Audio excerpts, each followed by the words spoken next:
the Houthi rebels are supported by Iran.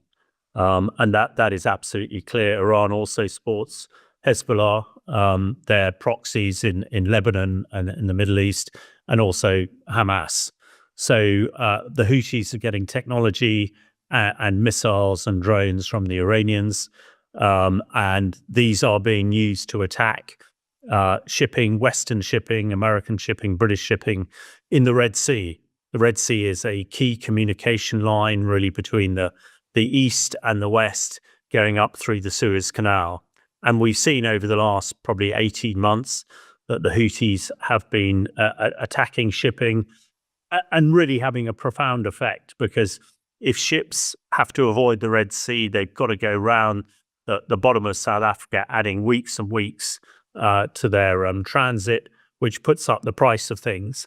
And what we've seen from the Americans, and particularly since Trump came to power, is he wants to avoid anything that's going to affect the American community. So a lot of goods coming from the East to the States, and also probably more importantly for Trump, going from the States to the East.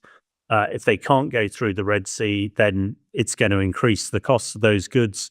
And if they're attacked in the Red Sea, then quite rightly, America is seeing that a direct attack on them. Now, the Houthis claim they're in support of Hamas and what's happening in Israel, but really they are. Their strings are being pulled by the mullahs in Tehran, by Iran. The other militias, Hezbollah in particular, have been pretty much destroyed in Lebanon, and Iran has suffered greatly. It doesn't have the power that it used to have.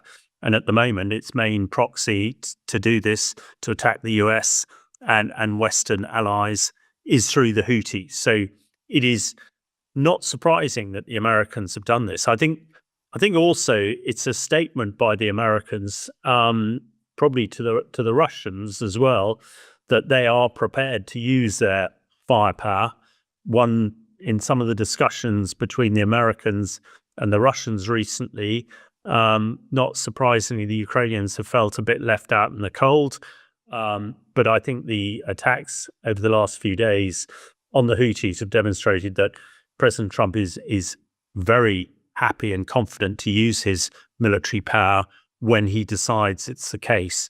So I think this is what we're seeing with the Americans attacking the Houthis, probably harder than they've done in the last 18 months to stop the affecting the communication lines in the Red Sea, and as a message to the Iranians and the Russians that just because Trump's now president doesn't mean to say that he's not going to use the American military.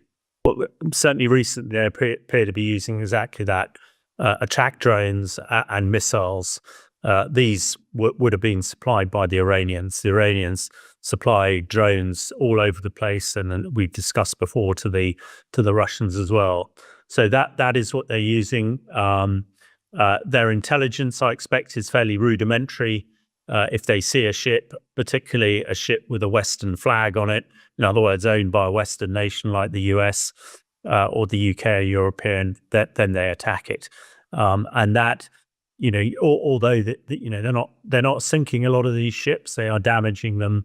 But psychologically, for those crews, it must be pretty horrific. And of course, shipping owners are not going to want to risk losing these ships that cost millions and hundreds of millions of dollars. So it's a fairly straightforward way. Previously the Houthis and others in that area used attack boats to try and attack ships, and we have seen the Houthis use helicopters to land on Western ships. But I think more recently it's been a focus on missiles and drones to not necessarily sink these ships, but make sure that the owners and the crew don't want to go anywhere near the Red Sea and have the impact that the Houthis are wanting to have.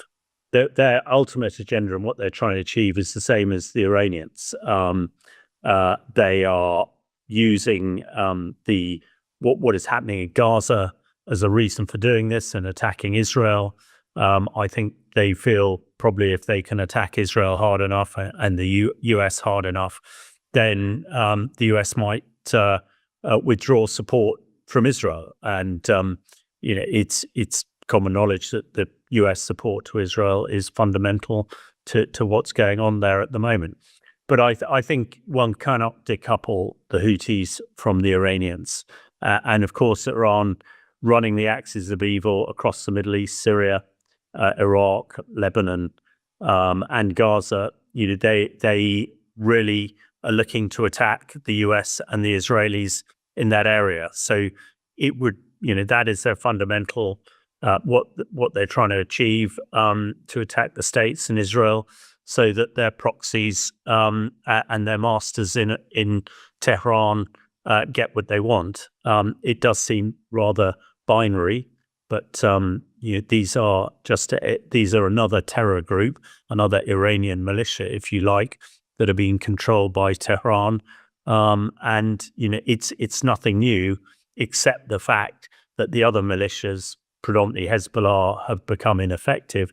So the Iranians have focused on the Houthis, who still have a capability. And what they're doing in the Red Sea is really having a significant effect on world shipping and a significant effect on prices of goods heading east and west.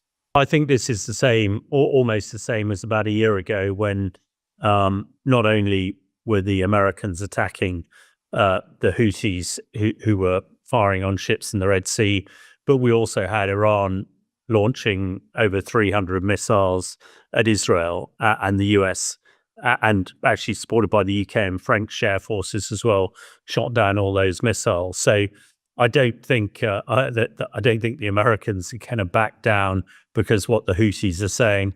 It's really whether the Americans can, have a significant effect on Houthi capability.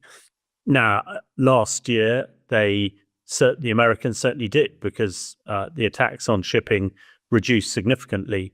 It would appear that in that time, maybe the Houthis are rebuilding their capability. The Iranians have been supplying more missiles and drones and weaponry to them.